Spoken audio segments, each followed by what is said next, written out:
What's up, everybody? Welcome back to Teach by Day. I'm Mr. Margo, and this is Middle School U.S. History. Today we're going to take a closer look at the actions that took place during the Constitutional Convention.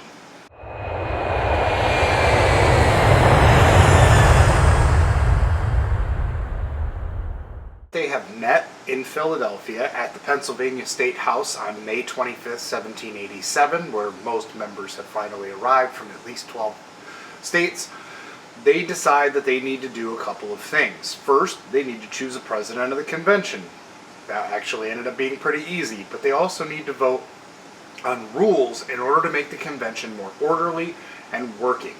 The next thing they did was that they voted to take a vow of secrecy to not share what took place with anyone in this room, including themselves outside of this room. Washington even took it upon himself to make sure with someone's dropped notes that the rule was being followed and upheld. He took this rule so seriously that he belittled the people who dropped notes, meaning that this could have gone to anybody and what we were trying to do would have been ruined by simple mistake. And so understanding the possible issues with what was taking place and the ability to change their mind needed to be kept secret. By way of a miracle or honor or some combination of both, not a single word of the convention ever appeared in newspapers about what was taking place in those rooms for nearly 4 months and nearly 8 hours a day. But we do need to talk about how and what these men needed to agree on. And one of the first things they'd agree on was that president. That becomes George Washington. But they also have a pretty common set of circumstances and where they come from. Taking a look at the 55 delegates who were present at the Constitutional Convention, we see some remarkable commonalities. First, most of them are well educated, even with several having college degrees. By the time of the convention, many white men, especially in the North, might have been literate, but rarely were college educated. Additionally, they were the elites of society, most notably with wealth and land ownership. That wasn't where the similarities ended. Most wanted to create a government that embodied the ideals of the Declaration of Independence, 12 years old by that point, but they disagreed on how many of those occasions or on how or what the best form or frame for the government and this new country would need to be, right? There was this idea that how we got to that road, like we kind of understand where we want to be, but how to get there, it wasn't really agreed on. So let's take a look at what they took influences from. So this title for us is sort of this English roots, okay? Because again, most of these men have English roots and they look to Great Britain. So we're going to take a look at two English Enlightenment thinkers. There are more, but for our focuses, two. Thomas Hobbes and John Locke. They had a profound influence on the Founding Fathers.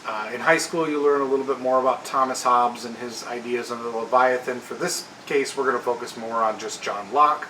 And he expanded Hobbes' idea. His idea was that institutions, like a government, have a relationship with their people, and they're based on natural laws. The idea of life, liberty, and equality were the basic rights of nature. To protect those rights, a government should be a republic, which they borrowed from the ideas of the Roman Republic. Additionally, they looked at the Magna Carta, which we mentioned earlier, for the rule of law. And it was a clear notion that all people, including the monarch, were subject to the law. So within the Constitution, they want all people, including the president, subject to the law. It also further defines, stating that the king cannot sell, deny, or delay justice. No free man shall be seized or imprisoned except by lawful judgment of his equals or by the law of the land. For that, we'll get into that a little bit more when we get into the Bill of Rights.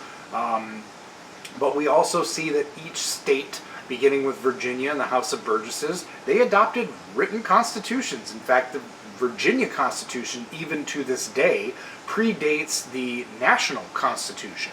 They have just modified it and updated as time has moved on, but they used it as a written framework of government for this new frame of government. Then we get into the idea of limited government. The Petition of Right, again from England, affirmed that the king was not an absolute power. The former colonists were still worried about giving someone, a single person, too much power. This is very similar to the rule of law. But in this case, in order to not give them too much law, they wanted the government to be able to keep itself in check.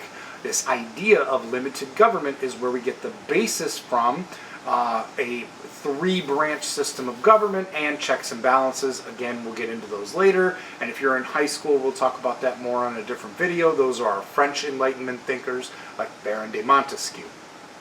Now, the Virginia Plan.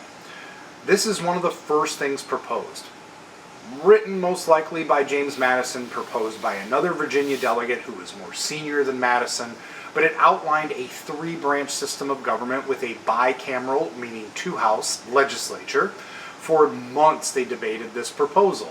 And the problems of a stronger central government or Congress having representatives based on population, which was favored by large states like New York and Virginia and Pennsylvania. They liked this idea. Didn't like this idea? Well, that's going to be for next time.